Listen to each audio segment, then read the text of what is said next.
Welcome back. We're here with Paul and Halina from Ordinary Pioneer. Guys, how are you? Wonderful. Great. Glad Thank to you for be coming here. on. Yeah, I appreciate it. I'm excited to, drive out here and, share your guys' expertise. So thank you. Thank you. So you guys decided to go the nonprofit, uh, model for your yoga studio. Why did you guys decide to do that? Do you want to talk about that one? Well, yeah, I guess the nonprofit route was a decision based on the gift economy, which is something we practice here. Nothing has a fixed cost. What we want to do is be able to provide these healing services to the public in the most affordable way. If you choose you want to provide financial contribution to the company, then we feel blessed by that, and that is how we operate with everything for the most part, except one-on-one services. Yeah, and we have, as a part of that, we offer even one-on-one services through the gift economy for low and no income individuals too, which is something that has really benefited the community as a whole. And what we really want to do is encourage community involvement. So, not having people show up, come to a class, and then leave without creating any kind of a connection. So, a lot of the people that we receive into this program are people who have maybe isolated themselves, maybe they have social anxiety, maybe they've had health issues where they've had to stay at home for a long period of time. And so this is to help integrate them back into community and then also incorporate the physical growth through yoga, the emotional growth through spiritual guidance, and spiritual growth through the Reiki, and we do Qigong as well. So it really gets them connected to themselves as well as others.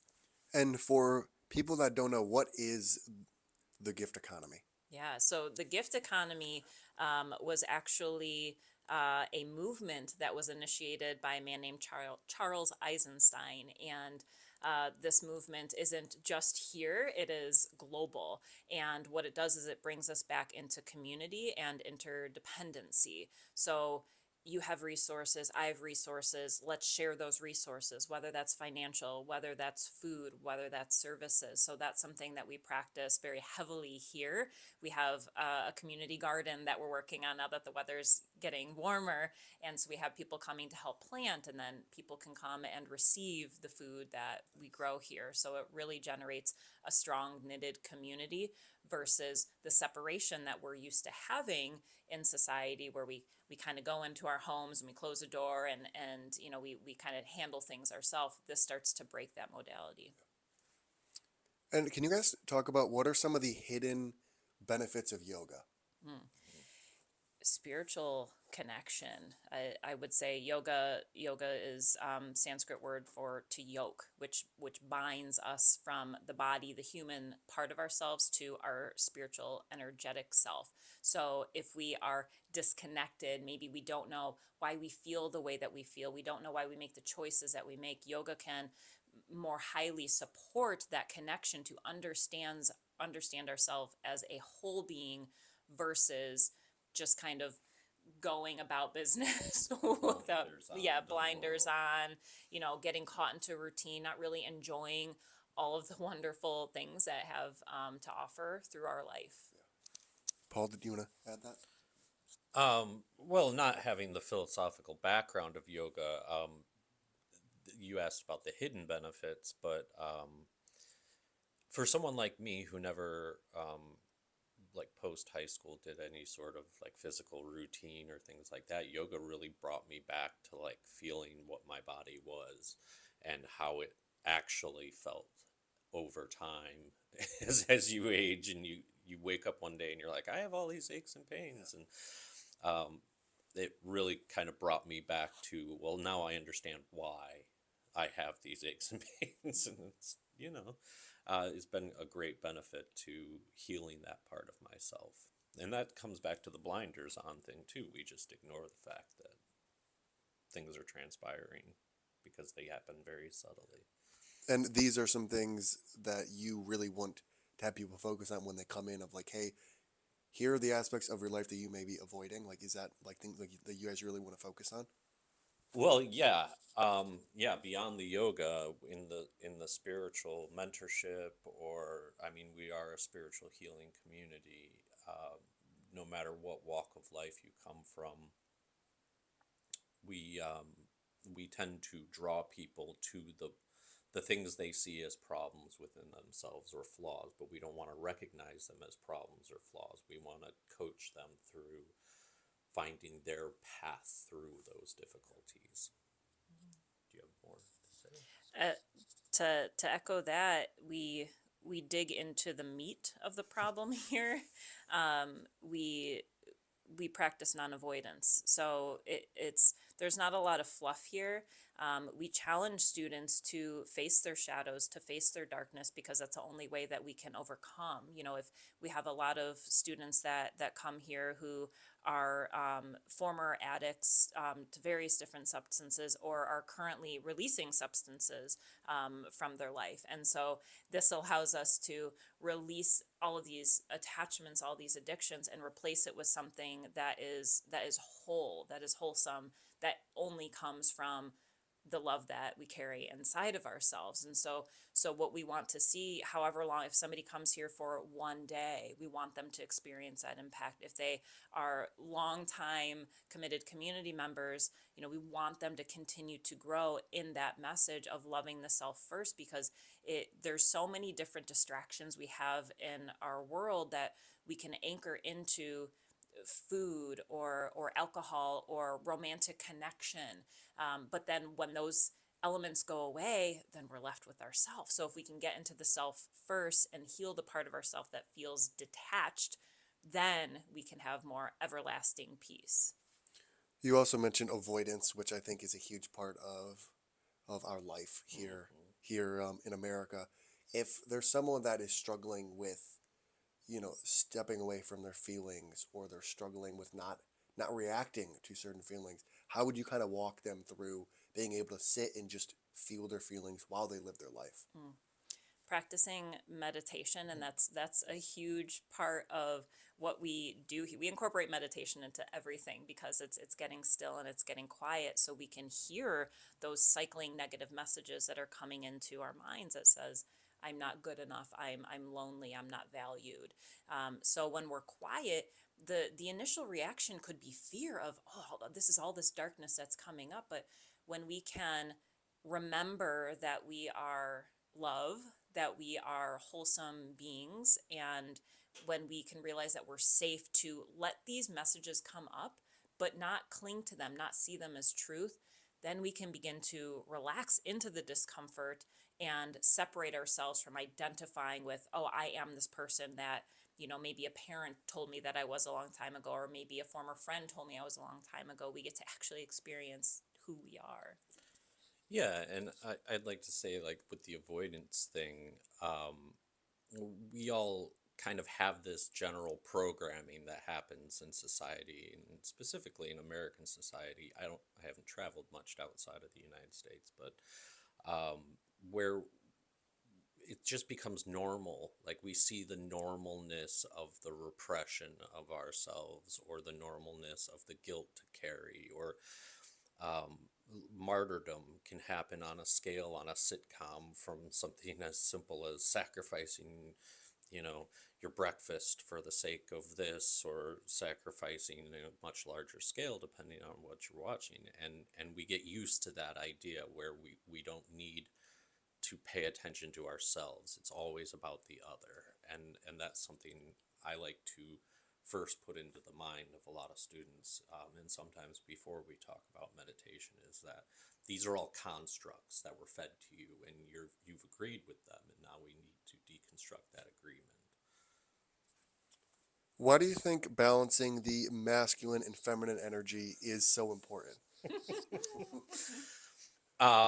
This will be kind of great because we talk about this a lot, and it's come up recently because in this style of, I guess, business that we have here, it is a mostly feminine dominated industry, and there I see a lot of fluff where I go. Um, there's nothing wrong with that, but comforting someone to the level um, of just fluff doesn't solve any problems. So I take a stern approach with a lot of my students and say, look, you have to take action. And when we think about masculine and feminine as the feminine being the receptive, wise energy, and the masculine as the actionable energy, listen to the feminine aspect of yourself, the emotional aspect of yourself.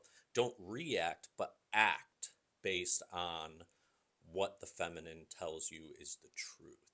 And that is something that's very important, I think, that gets disregarded in this industry quite a bit. Yeah, I'll say that too. With even within the community of Ordinary Pioneer, it's taken us a little bit more time to get here, but we have pretty balanced of feminines and masculines that come here, and that's what I want. I want to create a safe space for all to feel comfortable regardless of their gender, and that also allows for the more masculine perspectives to come through, where and to echo what Paul had shared, a lot of communities are mostly feminine energy, and it can be incredibly beautiful to be in that heart space and to feel the feelings and to bring in that inner gentleness. And also we can get so comfortable there that growth isn't happening. And so introducing more masculine techniques, such as going into the shadow and bringing to the surface, well, what are these dark thoughts that are in your mind that we all have them, right? We all have them. We can light and love and hugs and puppy dogs, and that's a wonderful space to be in. And also it's going to get boring after a while. We're blessed to be on this earth where we have all of these changing circumstances. Let's embrace them, and let's acknowledge the human part of ourselves that is still here to grow and to experience pain and to experience grief, but then work through that in a way that is productive to bring about spiritual understanding. Right. And I would say that there's one thing to understanding, and that's the great thing about the going internal and finding the feminine aspect of yourself and understanding the truth of who you are. But nothing comes from that if action is not taken, and that's why it's a continued cycle. I think that's the biggest misconception in general in the spiritual community is, oh, I just meditate and things are going to happen, or I'm gonna do all this visioning and I'm going to see success. But I feel like the lacking of action and consistent action is where I see a lot of people struggling to like meet their goals or grow, or things that you guys mentioned. Yeah, I think the scariest part of that is action creates change, and we want to be comfortable. We're comfortable being comfortable, but in being uncomfortable, that's where we're able to create change that maybe in the beginning seems scary. Sometimes people leave jobs, sometimes people leave relationships, or they move to a different town, and of course that's terrifying. But when the spirit calls us into that, we can know deep down that there's a reason for this, and I'm going to be so much better off on the other side of this. I have two more questions for you guys. Where do you think the source of our life comes from? Mm. Can I? You can start. This question feels exciting to me. It is. I see it as it is, and I'm going to answer vaguely because it is vague to me too, and I think that's the whole purpose of it, is to embrace the mystery of our beingness, of why we're here, and how we came into experiencing this life. And what I would say for myself, and to invite other people into that too, is embracing the mystery by, every time we think we know everything, okay, I have this figured out, also embrace the part of us that is in the unknowing, because in the unknowing, then that's where the interdependency comes. We have to rely on our community to support us and to teach us what they understand, but maybe we don't have an understanding of yet. And then also even going out in nature and being in the unknown in nature and the mystery of, well, how do the leaves get up that high, and how is this color made? You know, we can have a scientific explanation of that, but really, like, how, when we break it down, how does this happen? And I experience it more as a feeling rather than an understanding of a knowing. And if I can get into that feeling, to me, that's enlightenment. That creates these moments, these ahas of, wow, I get to be here, and all this energy and all this growth and this miracle of existence. I'll be a little bit more Yeah. um, brief on that, and I like to look at it as this: you think with your mind, and that mind is God's mind. That is, for lack of a better term, the that is all that really exists. Everything else being this illusion of light bouncing off of lower vibration matter. That's what we see in our day-to-day lives. It's a construct in and of itself. So everything and everyone is this greater mind, and I guess that is just it's just an understanding I've had for most of my life. I don't know where it originated, but it's, I guess it originated in the mind. I love it. I have one more question for you guys. If you could have dinner with two people, one person from the past and one person from the present, who would it be and why? And I'll let you go first, Halina. Oh my goodness. All right, I have them because Okay. these are the two teachers that I've been working with most. One is Alan Watts. I love Alan Watts.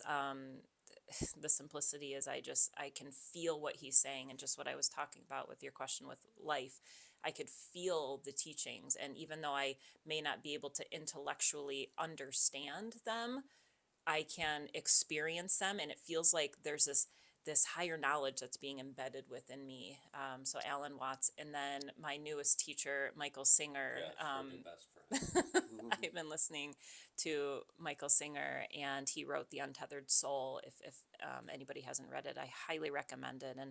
And he presents the information in a very understandable and simple and human way. He takes the fluff out of it. He makes it more s- simplistic and applicable, where we can hear these. I send this to like all different kinds of people, whether they are active spiritual practitioners, or they're not active in any kind of religion or spiritual practice, and they just understand these teachings. I value both of them very much. Yeah, I don't know if I have an answer for the past one, because there's like a lot of selfish things that I'm like, oh, I'd love to meet that guy and talk to him about this and that, because my brain goes to like a million different topics. Um, so, I mean, we could go as cliche as like, George Washington or something like that, but I can't pinpoint one in particular. But There's not one. There's not one no. person where you're like, I really want to meet You him. love Oh, history. that's true. But there's so many. Okay, I guess I could give, if I could give one name, it would probably be, only because I'm reading his book right now. One of his books right now would be Elvis Levi, but I'd have to learn French. But modernly, I would love to sit down, and not just for my studies, but just for life lessons in general, and sit with Damien Eccles for a while, and just chat about everything from hermetics to lessons learned along the way in life. So, I love it. Those are the questions I have for you guys. okay. How can people find you? And what is one thing you want to leave people with? People can find us on our website, ordinary ordinarypioneer.com. We're located in Whitehouse, out in the outskirts of Toledo, so sometimes it can be a little bit of a drive, but it's a sanctuary out here. And we're on Facebook and Instagram, and we have YouTube. We actually have a podcast that Paul and I host every week, and it gets posted on Monday on all different. It's called the Not So Serious Spirituality Podcast, where we kind of goof off a little bit, but also get into some really deep topics. And what I would like to leave people with is to find community. If you're not in a community, seek one out, one that feels safe to you for you to fully be yourself. And the community doesn't have to be, a formal setting like this. It could be friends. That you resonate with, and then also bringing your authentic self forward within that setting, because we can find these spaces and still feel lonely in those spaces. So really let yourself out and let people see who you really are. Yeah, and I guess a bit to reiterate exactly that statement. Don't be hesitant to say what you want to say, do what you want to do, and act how you want to act, because there will be people who disagree with it and people who don't. It doesn't matter. You are who you are, and that's just enough. Don't worry about scaring, offending, or hurting anybody's feelings. That's a great way to end it. Well, thank you guys for coming out. I appreciate it. Absolutely. Thank you. Appreciate it.